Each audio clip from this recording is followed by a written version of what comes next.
It was a cold evening in Maple Ridge, and Jason Brooks felt the sharp wind biting at his face. As he walked home from his late shift at the warehouse, the sky was a dull gray and the streets were empty except for the occasional car that passed by. Jason's mind was on the day he had just finished. The hours had been long and grueling, but now he was looking forward to the walk back to his small apartment just a few blocks away. The air was crisp, and still his footsteps echoed softly against the pavement.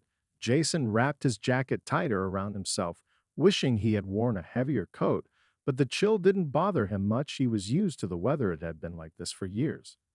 As he neared the corner of Oak Street and Elm Avenue, Jason noticed a patrol car idling near the curb. Its lights weren't flashing, but the engine was running. Jason barely paid attention at first. He was used to seeing the occasional cop car, but this time something felt different. There was a tense stillness in the air that he couldn't quite place. Without warning, one of the officers stepped out of the car and walked towards him. Jason stopped instinctively, his senses sharpening. Something about the situation didn't feel right. The officer was tall and broad-shouldered, his face hidden by the shadows of his cap. The second officer followed behind him, walking with a purposeful stride. Jason didn't know what to expect, but he could tell that they were focused on him. The first officer spoke in a deep voice that was calm but firm. "What's your business here?" Jason blinked, unsure of how to respond. "I'm just heading home from work," he replied, his voice steady, but with a hint of confusion. The officer stared at him for a moment, almost sizing him up, as if trying to find a reason for suspicion. "You sure about that?" the officer asked, his tone changing slightly. Jason frowned. This wasn't the kind of interaction he was used to with the local police. They usually just waved people along or asked a few questions before moving on, but tonight felt different. The second officer said nothing. He only stood off to the side, his arms crossed, looking at Jason with an unreadable expression. Jason felt the weight of their gaze as the first officer continued to watch him. "You know what's expected of people out here at this time of night," the officer said finally. Jason raised an eyebrow. "I'm just walking home," he repeated, now starting to feel a little uncomfortable. The officer ignored his answer and without warning nodded to his partner, who moved forward and grabbed Jason's arm in a firm hold. "I'm going to need you to do something for me," the first officer said, his voice taking on an edge. Jason's stomach tightened with unease. "What are you talking about?" Jason asked. His heart began to race. The cold air no longer seemed to matter. The officer's grip on his arm tightened slightly. "I need you to do push-ups right here, right now," the officer ordered. Jason was stunned at the request. It didn't make any sense. But before he could react, the second officer stepped in closer, forcing him to the ground. Jason's mind spun as he tried to process the situation. Asterisk. What was going on? Asterisk. He thought. Asterisk. Why was this happening? Asterisk. Jason's palms hit the freezing ground with a sharp jolt, the cold seeping into his skin like a biting force. He tried to steady himself, feeling the tension in his arms as the officers stood over him, watching intently. The first officer's voice came again, calm but commanding. "Start doing push-ups now." Jason could barely believe what he was hearing. His mind raced, trying to find a way out of the situation. But before he could protest, the second officer pushed him further down, his knee pressing gently against Jason's back as if to force compliance. The freezing pavement felt harsh against his hands, and the sharp, biting wind made every breath a struggle. Jason clenched his teeth, trying to ignore the pain shooting through his arms and the stinging cold biting in his fingers. His muscles trembled as he pushed himself up, trying to force his body to comply. The second officer stood back, arms folded, a smug expression on his face as the first officer counted. 1, 2, 3. Jason's mind buzzed with confusion and frustration. Asterisk. Why is this happening? What did I do to deserve this? Asterisk. His mind raced, but his body kept moving, instinctively pushing up and down, his arms shaking with each repetition. The officers' voices broke through the silence of the night, their laughter ringing out like a cruel reminder of the absurdity of it all. "You're not doing them fast enough," the first officer mocked, his voice filled with disdain. "Come on, keep it going." Jason's muscles screamed for relief, but he refused to let himself stop. Asterisk. Not going to give them the satisfaction. Asterisk, he thought, pushing through the pain each push-up feeling like a small victory over the officer's control. As he struggled, he felt his breath becoming more ragged, his heart pounding in his chest. His body was beginning to feel the weight of the freezing temperatures, his hands slipping on the icy ground beneath him. Each time he pushed himself up, his arms burned, his chest felt tight, and the cold wind whipped at his face, making him feel like he couldn't catch his breath.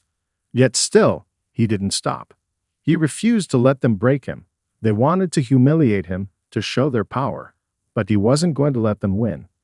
The second officer let out a low chuckle as Jason struggled to complete another push-up. "Look at this guy, he's barely even trying," he said, his voice dripping with mockery. Jason clenched his fists, forcing himself up again. Asterisk, just a few more asterisks, he thought. His entire body was shaking, his face flushed with the effort, but he pushed on, the sound of the officer's laughter echoing in his ears. The first officer didn't seem to care about Jason's exhaustion, only that he was following the orders. "Come on, you can do better than that," he said, his tone impatient. "You're not getting off easy." Jason couldn't believe it. There was no explanation, no reason behind this strange demand. It was just cruelty, power being exerted over him for reasons that made no sense at all. He could feel the anger building inside him. He couldn't understand how this could happen. But despite the anger, there was also a sense of helplessness. What could he do? If he fought back, they would probably make things worse. So instead, he did the only thing he could think of. He kept going, one push-up at a time. But the cold and the humiliation were starting to take their toll. Each movement felt slower, more painful, and Jason's mind was beginning to fog with exhaustion. His thoughts turned into a blur, just focusing on completing the push-ups, getting through the moment, surviving the humiliation. He couldn't help but wonder how much longer this would go on. Would they ever stop? Jason finally collapsed to the ground, his arms unable to hold him up any longer. The officers didn't seem to care as they stared down at him, their expressions unyielding. He felt the cold of the concrete pressing into his chest, his breath ragged and uneven. The officers stood over him for a moment, watching, as if waiting for something, an apology, a response, or perhaps just to see if he would get back up. But Jason didn't move. He simply lay there, staring at the cold ground beneath him, his mind spinning with disbelief. The silence stretched for a few long moments before the second officer spoke, his tone still mocking. "I think he's had enough, don't you?" he said with a grin. Jason could feel the words sinking like a weight in his stomach. The officers didn't even seem to be concerned with why he was on the ground or what had just happened. To them, this was just another instance of power, another situation in which they controlled the outcome.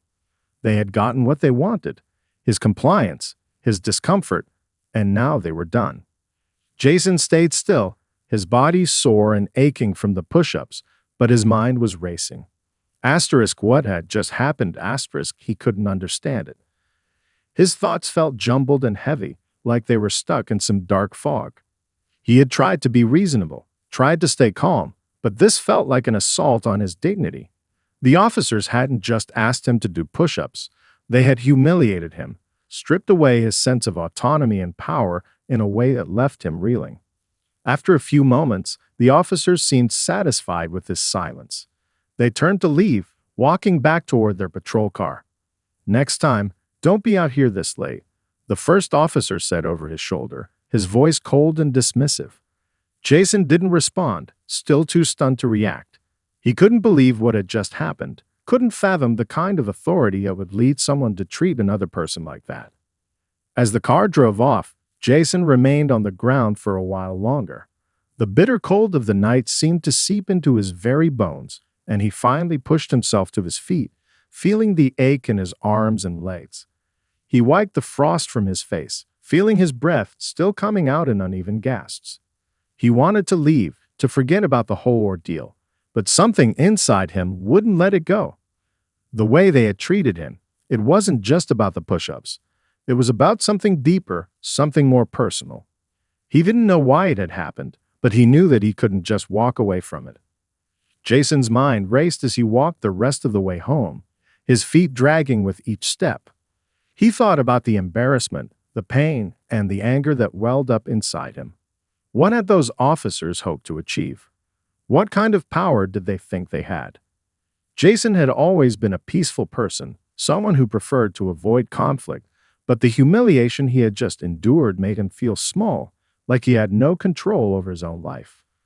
By the time he reached his apartment building, Jason's head was swimming with thoughts of what had just happened. The shame was still there, gnawing at him, but something else was starting to take root too, a quiet, growing resolve. He wasn't going to let this slide. He didn't know how, but he was going to make sure someone heard his story. This kind of thing couldn't be allowed to happen again.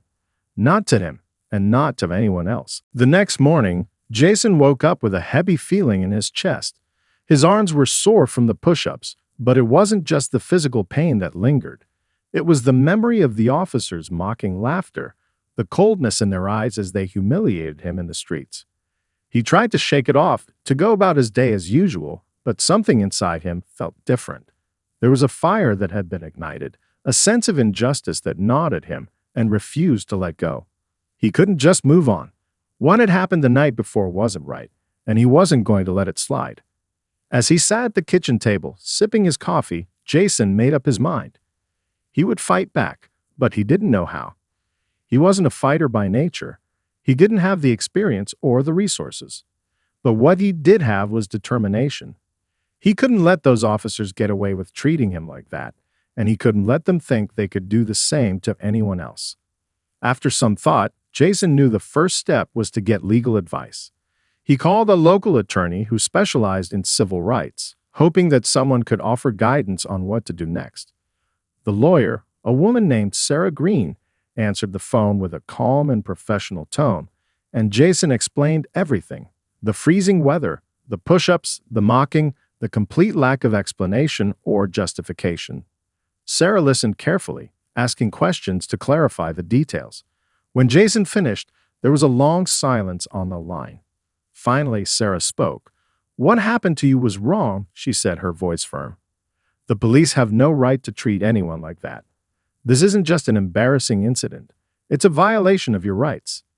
Jason felt a small weight lift off his shoulders just hearing her words. At least someone understood what had happened. She told him that he had a solid case and she would help him file a formal complaint with the police department. But Jason knew that wasn't enough. He wanted more than an apology or a reprimand. He wanted to ensure that the officers faced consequences, that they wouldn't be able to treat anyone else like they had treated him. Sarah assured him they would gather all the evidence they could, witness testimonies, video footage, and any other documentation they could find. She even suggested that Jason take photos of the bruises on his hands and arms, which he hadn't even noticed until that morning. The pain in his arms and chest was a physical reminder of what had happened, but now it was also proof. He felt a wave of determination wash over him. He wasn't going to let those officers just walk away. In the following days, Jason did everything he could to build his case. He spoke to people in the neighborhood who had witnessed the incident, some of them shocked by what they had seen, but too afraid to speak out. But now, with Jason's encouragement, a few of them agreed to give statements. Jason had no idea how many people had been in the same situation, how many others had been treated unfairly, or worse, by the very people sworn to protect them. It was a thought that angered him, but it also fueled his resolve.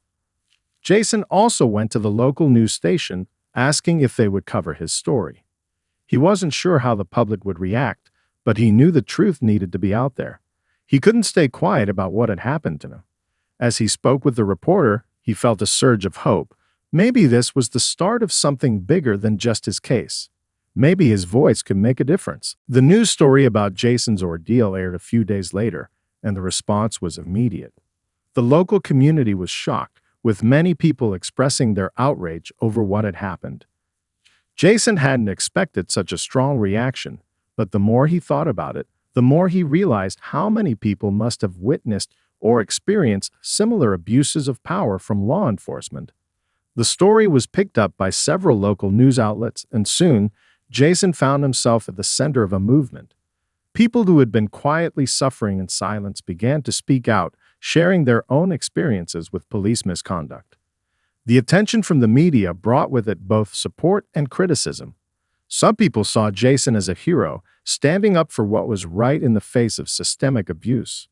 They saw his strength in not backing down, in not letting the officers' actions go unchallenged. Others, however, dismissed him as troublemaker, someone trying to create drama where there was none. Jason had expected some backlash, but hearing the harsh criticisms was still difficult. He had been trying to do the right thing, to stand up for himself and for others, but some were too quick to judge. Still, the support far outweighed the negativity. As the days passed, Jason began to feel a sense of empowerment he had never known before. The more people reached out to him, offering their encouragement, the more he realized that this wasn't just about him. It was about everyone who had ever been unfairly treated, who had ever been silenced by fear or by authority. He had a voice now, and he was determined to use it. His attorney, Sarah Green, worked tirelessly behind the scenes, gathering evidence and preparing to file the official complaint against the officers. She was confident that Jason's case was strong, but she warned him that the process might be long and difficult. Police departments, she explained, rarely admitted fault without a fight. Still, Jason was ready. He had come this far, and there was no turning back now. The police department, meanwhile, was under growing pressure to respond. The incident had sparked a wave of criticism not only from the public, but also from city officials and local organizations. Jason's story was now a symbol of police overreach, and the department couldn't afford to ignore it. The officers involved were placed under internal investigation, and their names were quickly circulated among those following the case. Jason knew it wouldn't be easy to get justice, but he could feel the shifts starting to happen. The power dynamics were changing. One evening, Jason received a call from the police department. It was an unexpected, tense conversation. The officer on the other end introduced himself as the head of the Internal Affairs Division. He apologized for what Jason had experienced and said that the officers involved in the incident had been suspended pending further investigation. Jason's heart raced as the words sunk in. It was a small victory, but it was a victory nonetheless. The officers weren't going to get away with what they had done. Still, Jason knew that this was only the beginning. The officers' suspension was a temporary measure, a response to the public outcry, but the real challenge was still ahead, holding them accountable. He couldn't rest until he saw real consequences for their actions. He wasn't sure what would happen next, but he felt a surge of hope. He wasn't just fighting for himself anymore. He was fighting for everyone who had been mistreated, ignored, or silenced. He was fighting for justice. As the days passed, Jason's life became a blur of interviews, meetings with his attorney, and constant media attention. The story of his mistreatment at the hands of the officers continued to dominate local news, and public opinion was sharply divided. Some saw Jason as a whistleblower, someone who had the courage to stand up against systemic abuse of power. Others viewed him as a troublemaker, someone who was trying to cause chaos in a situation that didn't warrant such an uproar. It was exhausting, and Jason often found himself overwhelmed by the constant attention. But despite the stress, he couldn't back down. He had started something, and he couldn't stop now. Every time he saw the messages of support from strangers or heard about another person who had come forward with their own story, he felt a renewed sense of purpose. This wasn't just about him anymore. It was about everyone who had suffered at the hands of the people who were supposed to protect them. Jason's attorney, Sarah Green, kept him updated on the internal investigation. The officers involved were still on suspension, and Jason's case had gained the attention of local civil rights groups. There were talks of organizing protests and press conferences to keep the issue in the public eye. Jason wasn't sure how much more attention the case could handle, but Sarah assured him that the pressure was necessary. This case has the potential to make real change, she said one evening after reviewing some documents with him. The more people talk about it, the harder it will be for them to sweep it under the rug. Despite the mounting pressure, the police department remained tight-lipped about the investigation. No one had been charged yet, and the internal review was dragging on longer than Jason had hoped. Every day felt like a waiting game, and the uncertainty was beginning to wear on him. He'd been through so much already, and the lack of closure left him feeling helpless at times. But Sarah kept reminding him that they were on the right track, that justice took time. One afternoon, Jason received a call that would change everything. It was from the local news station that had initially picked up his story. The reporter on the other end of the line had some surprising news. "Jason, we've just received leaked footage from the night of your incident," the reporter said. "We think it's going to make a huge difference in your case." Jason's heart raced as the reporter described the footage. It was clear from the video that Jason had been subjected to unnecessary and excessive treatment. The officers could be seen laughing and mocking him while he struggled with the push-ups, their behavior blatantly unprofessional. What made the footage even more damning was the fact that the officers had been captured on camera making crude comments, making it evident that they had deliberately humiliated Jason for their own amusement. The video was undeniable proof that what had happened wasn't an isolated incident or a misunderstanding. It was an abuse of power. Jason could hardly believe what he was hearing. This footage could be the key to exposing the officers for what they truly were. His attorney immediately advised him to get in touch with the news station to secure a copy of the video for his legal case. But Jason couldn't shake the feeling that this was a turning point. The officers were no longer going to be able to deny what had happened. The truth was out in the open now. The footage aired on every news channel within hours, and public opinion shifted in Jason's favor. Outrage spread quickly, and soon, protests were organized outside the police department. People were angry, and they wanted accountability. It was clear that the police department could no longer keep ignoring the situation. Jason sat in front of the television, watching the footage of the officers' cruelty play out on screen. The anger he had been holding in for so long finally began to burn brighter. This was his moment. The fight wasn't over, but now, with the truth on his side, he felt more certain than ever that justice would prevail. The days following the release of the footage were filled with a mixture of chaos and hope. Jason's case had become a symbol of accountability, and the public outcry was impossible to ignore. The video of the officers mocking him while he struggled to do push-ups spread like wildfire, sparking outrage across the city and beyond. Protests outside the police department grew larger each day, with people demanding justice not only for Jason, but also for anyone who had ever been mistreated by those meant to protect them. Jason could hardly keep up with the flood of messages, supportive texts, calls from local activists, and social media posts expressing anger at the police's actions. It was overwhelming, yet empowering at the same time. He had become the face of something bigger than himself. The realization hit him hard. This wasn't just about the humiliation he had endured. It was about the systemic issues that had allowed officers to act with impunity for far too long. The police department could no longer hide from the evidence. The officers involved in the incident had been placed under further investigation, but the pressure was mounting. The city mayor even issued a public statement, calling for immediate action and transparency from the department. Jason couldn't help but feel a sense of triumph, but it was tempered by a growing sense of uncertainty. He had come this far, but the real battle was just beginning. There were still no guarantees that the officers would face any real consequences. The fight for justice was far from over. Sarah, his attorney, was doing everything she could to push the case forward. She had filed a formal lawsuit against the officers involved, and they were preparing to take the department to court if necessary. The support of the public was undeniable, but Jason knew that in the legal world, things didn't always go as planned. He still had to be prepared for the long haul.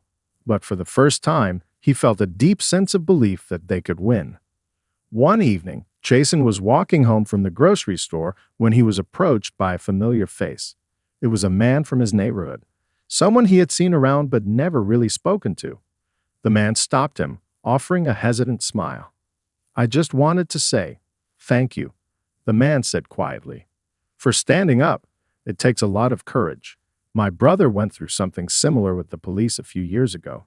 We never got any justice, but seeing you fight back, well, it gives people like us hope." Jason was taken aback by the man's words. He had never imagined that his personal ordeal could have such a far-reaching impact. "I'm just trying to do what's right," Jason replied, his voice thick with emotion. "But if my story can help someone else, then it's worth it." The man nodded and gave Jason a firm handshake before walking away. As Jason continued home, he couldn't shake the feeling that this was exactly why he had to keep going. It wasn't just about him anymore. It was about everyone who had been wronged, about everyone who had suffered in silence for too long. The next morning, Jason received another unexpected call. It was from the police chief, who wanted to meet with him in person. Jason's heart raced as he thought about the implications of the request. Could this be a sign that things were finally changing?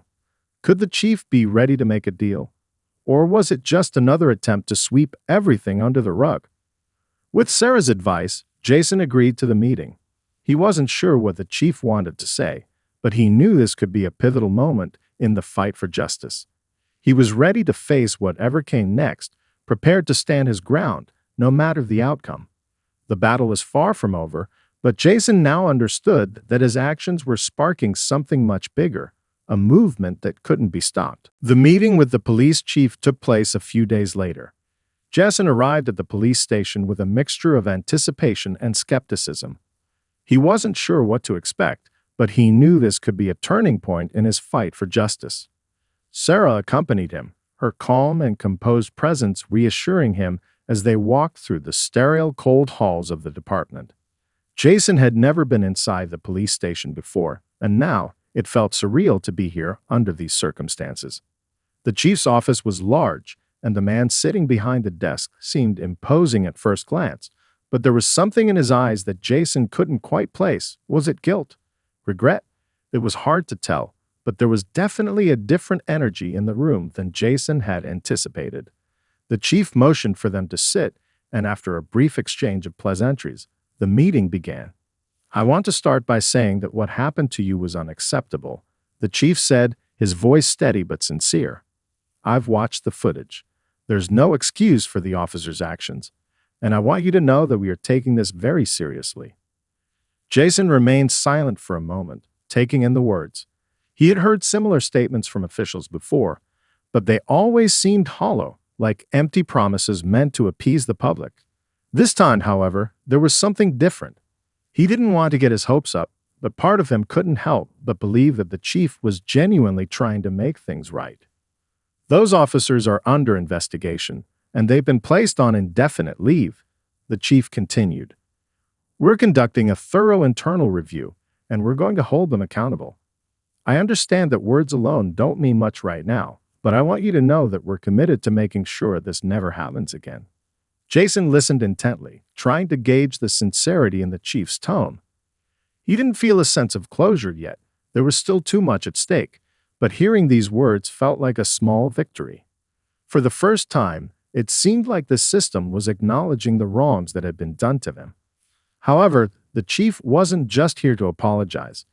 He shifted in his seat, his expression becoming more serious. "I also want to let you know that we're working with local organizations to implement new training programs for our officers. This situation has exposed serious issues within the department, and we're taking steps to address them. I hope you'll consider working with us as we move forward to ensure that what happened to you doesn't happen to anyone else." Jason was taken aback. He hadn't expected this level of commitment. The chief was essentially asking for his help to reform the police department, to be a part of something bigger than himself. It wasn't just about holding the officers accountable anymore. It was about changing the culture within the department as a whole. "I'm willing to help," Jason said, his voice steady but filled with emotion. "But this has to be more than just words. Real change takes time, and I want to make sure this isn't just a temporary fix. People need to know that the department is serious about reform. I don't want anyone else to go through what I did." The chief nodded, understanding the gravity of Jason's words. "We're committed to that. This isn't just about you or your case. This is about the community as a whole, and we need to do better. We want to regain the trust of the people, and we need your help to do that." Jason's mind raced. This wasn't the end of his fight. It was the beginning of something much bigger. It was going to take time, and there would undoubtedly be challenges ahead, but he could feel a shift in the air. The officers who had humiliated him were still facing disciplinary action, but now, With the chief's commitment to reform, Jason had the chance to help bring about real change. As he left the police station, Sarah by his side, Jason felt a sense of cautious optimism. The road ahead was still uncertain, but for the first time, it felt like the possibility of justice was within reach. He had started a movement not just for himself, but for everyone who had been silenced, ignored, or mistreated. This was only the beginning, and Jason knew that he was ready to see it through to the end.